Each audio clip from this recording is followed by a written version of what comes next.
ಈ ಮೆಣಸಿನ್ಕಾಯಿ ಅಂದ್ರೆ ನಂಗಂತೂ ಎರಡು ಹೊಟ್ಟೆ ನೋಡ್ರಿ. ಇದ್ರ ಉಪ್ಪಿನಕಾಯಿ ಇದ್ರಂತೂ ಒಂದು ತುತ್ತು ಅನ್ನ ಉಣ್ಣಲ್ಲ, ಎಕ್ಸ್ಟ್ರಾ ಒಂದು ತುತ್ತು ಊಟ ಮಾಡಿರ್ತೀನಿ ಮತ್ತು ಒಂದು ಎಕ್ಸ್ಟ್ರಾ ರೊಟ್ಟಿನೂ ತಿಂದಿರ್ತೀನಿ. ಬಟ್ ಏನು ಮಾಡೋದು, ಈ ಬೆಂಗಳೂರೊಳಗೆ ಯಾವ ಮೂಲೆಯೊಳಗೆ ಹುಡುಕಿದ್ರು ಈ ಜವಾರಿ ಮೆಣಸಿನ್ಕಾಯಿ ಸಿಗೋಂಗಿಲ್ಲ. ಸಿಗ್ತಾವ ಚೋಟ್ ಮೆಣಸಿನ್ಕಾಯಿ, ಸ್ವಲ್ಪ ತಿಂದರೂ ಖಾರ ಹತ್ತು ಹೊಯ್ಕೊಂಡು ಹೋಗ್ಬೇಕು ಹಂಗಿರ್ತಾವೆ. ಅದಕ್ಕೆ ನಮ್ಮ ಮಮ್ಮಿ ಬರತ್ತಿದ್ರು ಊರಿಂದ, ಅದಕ್ಕೆ ನಿಮ್ಮ ಮೊದಲೇ ಸಂತೆ ಒಳಗೆ ನಂಗೆ ಜವಾರಿ ಮೆಣಸಿನ್ಕಾಯಿ ತೊಗೊಂಬರುವ ಉಪ್ಪಿನಕಾಯಿ ಹಾಕಿಟ್ಕೋತೇನೆ ಅಂತ ಹೇಳಿದ್ದೆ. ಅದಕ್ಕೆ ಅವರು ತೊಗೊಂಬಂದಿದ್ರು. ಅದನ್ನು ಇಲ್ಲಿ ಉಪ್ಪಿನಕಾಯಿ ಹಾಕಿಟ್ಕೊಳ್ತೀನಿ. ಇದನ್ನ ಜಾಸ್ತಿ ಕ್ವಾಂಟಿಟಿ ಒಳಗೆ ಹಾಕಿಟ್ಕೊಂಡ್ರು ಒಂದು 6 ತಿಂಗಳು ವರ್ಷ ಗಂಟ್ಲೆ ಇಟ್ಕೊಂಡು ತಿನ್ಬೋದು ಫ್ರಿಜ್ ಒಳಗದು. ಇಲ್ಲ ನಾನು ಇಲ್ಲಿ ಸ್ವಲ್ಪ ಮಾಡ್ಕೊಳ್ತೀನಿ, ಒಂದು ಮಂತಿಗೆಲ್ಲ ಆಗಷ್ಟು. ಊಟದ ಜೊತೆ ಸೈಡಿಗೆ ನೆಂಚ್ಕೊಳಕ್ಕೆ ಇನ್ನೂ ಮಸ್ತ್ ರೆಸಿಪೀಸ್ ಮಾಡ್ಬೋದು. ನೆಕ್ಸ್ಟ್ ವಿಡಿಯೋ ಒಳಗೆ ನಾನು ಇನ್ನೊಂದು ರೆಸಿಪಿ ಶೇರ್ ಮಾಡ್ತೀನಿ. ಸೊ ನೀವು ನಂಗೆ ಫಾಲೋ ಮಾಡ್ಕೊರಿ.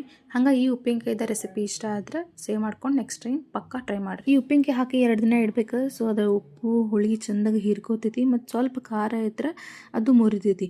ಜವಾರಿ ಮೆಣಸಿನ್ಕಾಯಿ ಖಾರ ಇರೋಂಗಿಲ್ಲ, ಸ್ವಲ್ಪ ತುಂಬ ಒಳಗೆ ಏನಾರ ಇದ್ರೂ ಕಡಿಮೆ ಆಕೈತಿ.